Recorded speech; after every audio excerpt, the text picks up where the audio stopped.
पुराने वक्तों में किसी गांव में एक आदमी रहता था जिसने एक घोड़ा पाल रखा था। उस आदमी के 4 बेटे थे। बाप के लिए तो वो चारों ही लाडले थे, लेकिन थे वो अव्वल दर्जे के बेवकूफ। जब वो आदमी मर गया तो उसके बेटों ने आपस में मशवरा किया कि बाप तो दुनिया से चला गया, अब उस घोड़े को कौन पाले। उन्होंने मिलकर फैसला किया कि घोड़े को काट कर आपस में तकसीम कर लेते हैं और हर भाई के हिस्से में घोड़े की एक एक टांग आएगी। लेकिन उनके लिए मुसीबत ये बनी कि घोड़े के बाकी जिस्म को कैसे बांटा जाए। वो घोड़े के पास खड़े यही हिसाब किताब लगा रहे थे कि उसी दौरान एक शख्स वहां से गुजरा। उसने उन चारों भाइयों से पूछा, भाइयों, आप में किस बात पर आपस में इख्तिलाफ है? मुझे बताओ, हो सकता है मैं तुम्हारे मसले का कोई हल निकाल सकूं। चारों भाइयों में से एक ने जवाब दिया, हम 4 भाई हैं, आप हमें बताइए, हम उस घोड़े को आपस में बराबर कैसे बांटें। उस शख्स ने कहा, यह तो बहुत आसान है, ऐसा करो, इस घोड़े को बेच दो और जो रकम मिले वो आपस में बांट लो।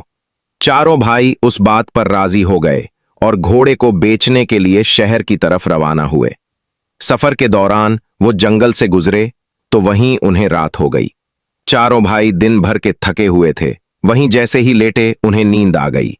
जब वो गहरी नींद में सो रहे थे तो रात के किसी पहर एक चोर वहां से गुजरा। उसने देखा कि चारों आदमी बेखबर सो रहे हैं और जोर जोर से खराटे ले रहे हैं।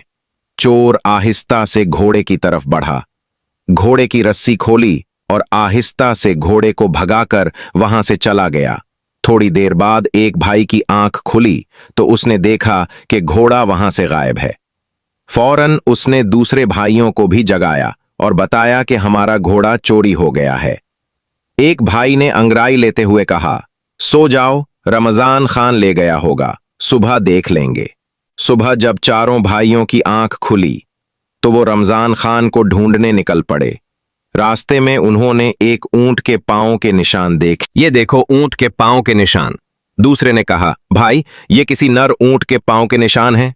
तीसरा कहने लगा, ये ऊंट तो एक आंख से अंधा भी लगता है। चौथा बोला, रस्सी तोड़कर भागा होगा। फिर वो चारों आगे बढ़े। अभी कुछ ही दूर गए होंगे कि उन्होंने देखा कि एक शख्स परेशान हालत में आ रहा है। उसने उनसे पूछा, आप लोगों ने यहां कोई ऊंट तो नहीं देखा? एक भाई ने कहा, नर ऊंट। दूसरे ने कहा, एक आंख से अंधा भी था। तीसरे ने कहा, रस्सी तोड़कर भागा था। वो शख्स कहने लगा, तुम बिल्कुल ठीक कहते हो, ये बताओ ऊंट कहां देखा तुमने? उन्होंने एक जबान होकर कहा, हमने ऊंट तो नहीं देखा, तुम आगे जाकर तलाश करो। वो शख्स कहने लगा, भाइयों, तुम्हारे पास ऊंट से मुताल्लिक इतनी मालूमात है और फिर भी तुम इनकार करते हो। भला ये क्या बात हुई? हो सकता है तुम लोगों ने ही मेरा ऊंट चुरा लिया हो। चलो बादशाह के पास चलते हैं, वही इस बारे में फैसला करेंगे। चारों भाई और ऊंट का मालिक बादशाह के दरबार की तरफ रवाना हो गए। रास्ते में जमीन पर उन्हें किसी इंसान के पैरों के निशान नजर आए। एक भाई ने कहा, यह औरत के पांव के निशान हैं। दूसरे ने कहा, यह घर से नाराज होकर निकली है। तीसरे ने कहा, भाई ये तो पेट से लगती है, यानी इसे बच्चा होने वाला है। बातें करते करते जब वो आगे बढ़े तो एक शख्स भागा भागा आया। उसने पूछा, भाइयों, रास्ते में तुम लोगों ने किसी औरत को तो नहीं देखा? एक भाई ने कहा, वो जो नाराज होकर घर से निकली थी। दूसरा बोला, मेरे ख्याल में पेट से भी थी। तीसरे ने कहा, रात के वक्त घर से भाग गई थी। उसने कहा, हां, बिल्कुल दुरुस्त कह रहे हो, ये बताओ वो कहां है? चारों भाइयों ने फिर से एक जबान होकर कहा, हमने तो उसे नहीं देखा, जाकर कहीं और तलाश करो। वो शख्स कहने लगा, मैं तुम्हारी बात पर कैसे यकीन कर लूं? तुम सब कुछ जानते हो और अब कह रहे हो कि हमें इसके बारे में कुछ मालूम नहीं। मेरी औरत यकीनन तुम लोगों के पास है। वो भाई कहने लगे, अगर तुम्हें हम पर शक है और हमारी बात पर यकीन नहीं तो आओ हमारे साथ बादशाह के पास चलो ताकि वो इस मामले का कोई फैसला करे। अब वो शख्स भी उनके साथ चल पड़। चलते चलते वो एक शहर में पहुंच गए। एक गली में उन्होंने एक शख्स से पूछा, यह रमजान खान का घर कहां है? उसने साथ वाले घर की तरफ इशारा किया। उसी वक्त एक घर से एक शख्स निकला और कहने लगा, रमजान खान में हूं, कहो क्या बात है? भाई कहने लगे, कल रात तुम हमारा घोड़ा ले गए थे, वो हमें वापस कर दो। रमजान खान कहने लगा, मैं अपने घर पर हूं, तुम लोग पागल हो, अहमक हो, भला मैं कैसे तुम्हारा घोड़ा ले गया? भाई कहने लगे, अगर तुम्हें इनकार है तो चलो बादशाह के पास। अब ये सब बादशाह के दरबार में पहुंच गए। बादशाह ने पूछा, तुम लोग यहां क्यों आए हो, क्या बात है? उन्होंने कहा, हम इंसाफ के लिए बादशाह के हुजूर पेश हुए हैं। फिर सब ने बादशाह को तमाम बातें बारी बारी बता दी। ऊंट के मालिक ने कहा, जनाब, उन लोगों ने पहले मेरे गुमशुदा ऊंट के मुताल्लिक तमाम बातें दुरुस्त बताएं और फिर कहते हैं कि हमने उसे नहीं देखा। ऊंट को चुराने वाले यकीनन यही लोग हैं, मुझे इंसाफ चाहिए। दूसरा शख्स कहने लगा, मेरी बीवी रात को घर से निकली है, उन लोगों ने उसके बारे में बिल्कुल सही मालूमात दी और साथ ही कहते हैं कि हमने उसे नहीं देखा। मेरी बीवी को अगवा करने वाले यही चारों हैं। बादशाह ने इन चारों भाइयों से पूछा, तुम लोग अपनी सफाई में क्या कहना चाहते हो? भाइयों ने जवाब दिया, हुजूर, रात को रमजान खान ने हमारा घोड़ा चोरी कर लिया। रमजान खान ने कहा, अलीजा, मुझे उसके मुताल्लिक बिल्कुल इल्म नहीं, ये लोग बिला वजह मुझे पकड़ लाए हैं। बादशाह ने फिर पूछा, जब रमजान खान घोड़ा चोरी करके ले जा रहा था तो तुम में से किसी ने उसे देखा? वो भाई कहने लगे, हुजूर, हम में से किसी ने उसे नहीं देखा। बादशाह ने गुस्से में कहा, जब तुमने उसे देखा ही नहीं तो इस पर झूठा इल्जाम क्यों लगाते हो? और जो दूसरे लोग तुम्हें चोरी और अगवा में मुल्जिम ठहरा रहे हैं, उसकी सफाई में तुम क्या कहना चाहते हो? चारों बेवकूफ भाइयों ने कहा, हुजूर, ये लोग हम पर तुहमत लगा रहे हैं, हम मुजरिम नहीं, दरअसल हम इल्म गैब जानते हैं, हमें सब कुछ उसी इल्म के जरिए मालूम होता है। बादशाह ने कहा, अगर ऐसा है तो मैं तुम्हारा इम्तिहान लूंगा।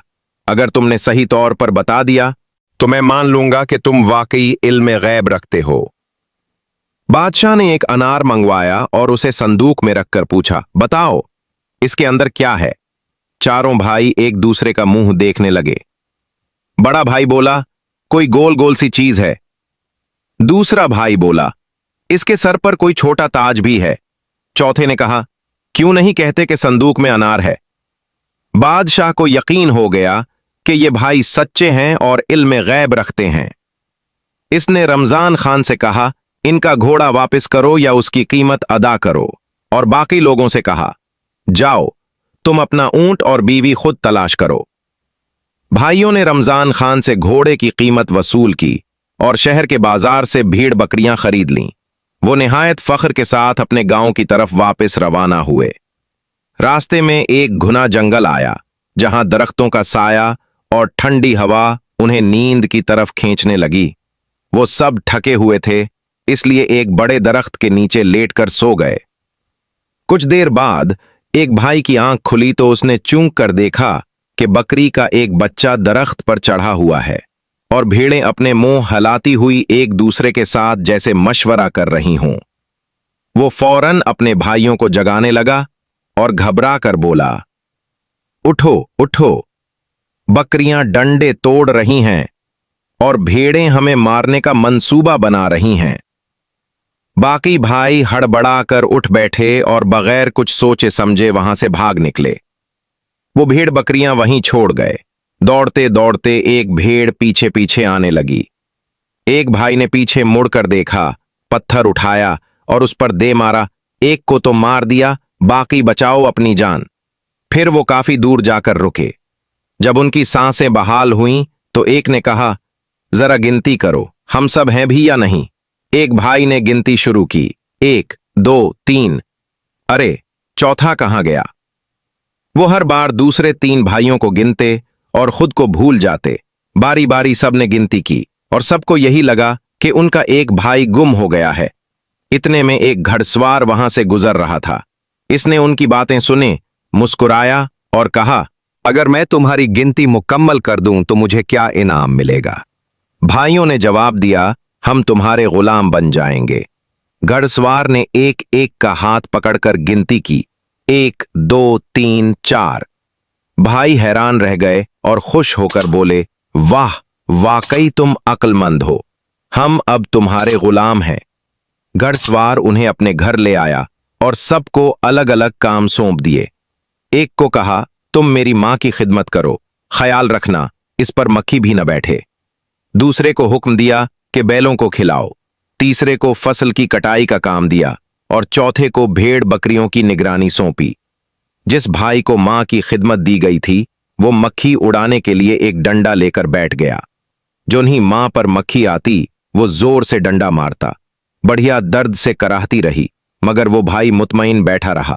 कई बार डंडे पड़ने के बाद वो बेचारी जान से हाथ धो बैठी।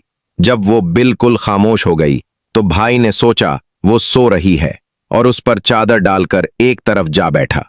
बैलों वाले भाई ने सोचा कि जानवरों को खिलाना बहुत मुश्किल काम है, इसलिए इसने बैलों को ज़बह करके उनके सर भूसे में दफन कर दिए ताकि वो खुद ब खुद खाते रहें। फसल वाले भाई ने सोचा कि गेहूं की कटाई और सफाई बहुत लंबा काम है। इसने जल्दी काम निपटाने के लिए फसल को ही आग लगा दी ताकि गेहूं पहले से भने हुए हों। चौथे भाई ने जब भेड़ बकरियों को खाने की तरफ देखा तो उस दौरान कुछ भूखे कुत्ते वहां आ गए। वो समझा कि शायद गांव के लोगों ने कुत्तों को कुछ खाने को नहीं दिया, इसलिए वो भेड़ें खाने लगे। भाई ने उन्हें रोकने के बजाय कहा, चलो खैर है, अल्लाह की रजा। जब घड़सवार वापस आया तो सबसे पहले मां के कमरे में गया। देखा कि वो चादर तले खामोश पड़ी है। जब चादर हटाई तो उसका चेहरा खून में लथपथ था। वो गम से रो पड़ा। फिर वो बैलों के पास गया और देखा कि उनके कटे हुए सर भूसे में दबे हैं। गुस्सा और बढ़ा। फसल की तरफ गया तो सिर्फ राख मिली। भेड़ बकरियां भी गायब थीं।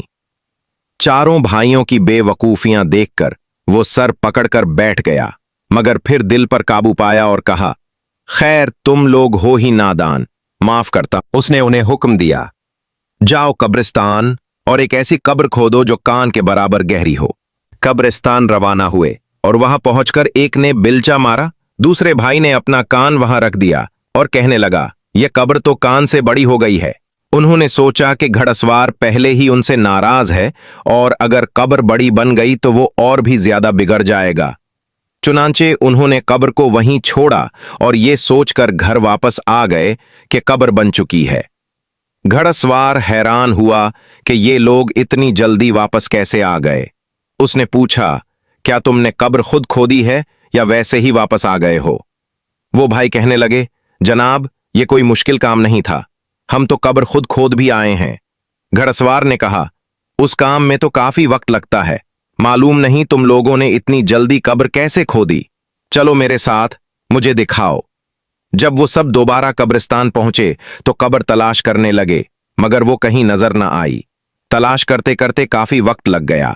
आखिरकार एक भाई बोला, जनाब ये देखें, ये कान के बराबर कब्र। घड़सवार गुस्से से बोला, अरे बुधो, मैंने कान की तरफ इशारा करके गहराई बताई थी, ये तो महज एक मुट्ठी भर कब्र है। घड़सवार ने गुस्से से कहा। फिर उसने चारों भाइयों को हुक्म दिया, जाओ मेरी मां की लाश ले आओ, मैं खुद उसके लिए कब्र खोदूंगा। चारों भाई फौरन रवाना हुए और मुर्दा बुढ़िया को चारपाई पर रखकर दौड़ते हुए कब्रिस्तान की तरफ चल दिए। लेकिन रास्ते में कहीं वो बुढ़िया चारपाई से गिर गई और उन बेअक्लों को खबर तक न हुई। जब कब्रिस्तान पहुंचकर उन्होंने चारपाई रखी तो एक दूसरे का मुंह तिकने लगे। घड़सवार ने गुस्से से पूछा, मेरी मां कहां है? उन्होंने बौखलाकर जवाब दिया, जनाब हम लाश लेकर ही तो आ रहे थे, लेकिन वो रास्ते में कहीं भाग गई। अब हम यहां पहुंचे हैं और देखा कि चारपाई खाली है। घड़सवार का माथा ठनका। यह कैसे मुमकिन है कि एक मुर्दा भाग जाए? फिर वो गुस्से से बोला, जाकर मेरी मां को जिस तरह भी हो तलाश करके लाओ, वरना उसकी जगह तुम चारों को यहां दफन कर दूंगा। चारों भाई फौरन दोबारा तलाश में निकले। अभी थोड़ी ही दूर गए थे कि उन्हें एक बुढ़िया लकड़ियां चनती नजर आई। उन्होंने फौरन इस पर इल्जाम धरा, तुम यहां लकड़ियां जमा कर रही हो और इधर तुम्हारा बेटा हमें जिंदा दफन करने की धमकियां दे रहा है। फिर बगैर कुछ सोचे समझे चारों भाइयों ने उस बेगुनाह बूढ़ी औरत को जबरदस्ती पकड़ा और चारपाई पर लिटा दिया। वो बेचारी चीखती चलाती रही, अपने हाथ पैर मारती रही, मगर किसी ने ना सुनी। वो उसे लिए हुए सीधे कब्रिस्तान पहुंच गए। घड़सवार से कहने लगे, ये लो अपनी मां, अब उसे संभालो, हम तो मुफ्त में बदनाम हो रहे हैं। ये भी आने का नाम नहीं ले रही थी तो हम उसे जबरदस्ती उठा लाए हैं। घड़सवार ने जब बूढ़ी औरत को देखा तो हैरान रह गया। वो औरत बुरी तरह रो रही थी, सहम गई थी। घड़सवार फौरन समझ गया कि मामला क्या है। उसने उस बेगुनाह औरत से माफी मांगी और कहा, उन नादानों ने मेरी मां की लाश को कहीं गुम कर दिया है और तुम्हें उठा लाए हैं। मैं तुमसे दिल से माजरत चाहता हूं। फिर वो खुद निकला और कुछ देर तलाश के बाद अपनी मां की असल लाश को ढूंढ लाया। उसे इज्जत और एहतराम से दफन। क्या घड़सवार उन चारों बेवकूफ भाइयों की हरकत से सख्त तंग आ चुका था। उसने आखिरकार उन सबको धक्के देकर अपने घर से निकाल दिया और हमेशा के लिए उनकी खिदमत से आजाद हो गया।